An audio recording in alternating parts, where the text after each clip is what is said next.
No, tělesnění satana.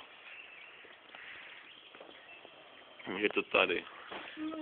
Ďábel přišel na zem.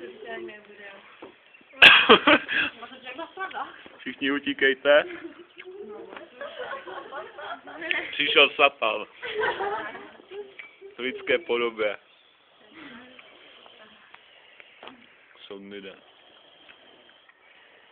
Takhle to dopadá. Ale dopadneme všichni, kdo budou nadměrně pít. Hlavně při vysoké konzumaci rumu.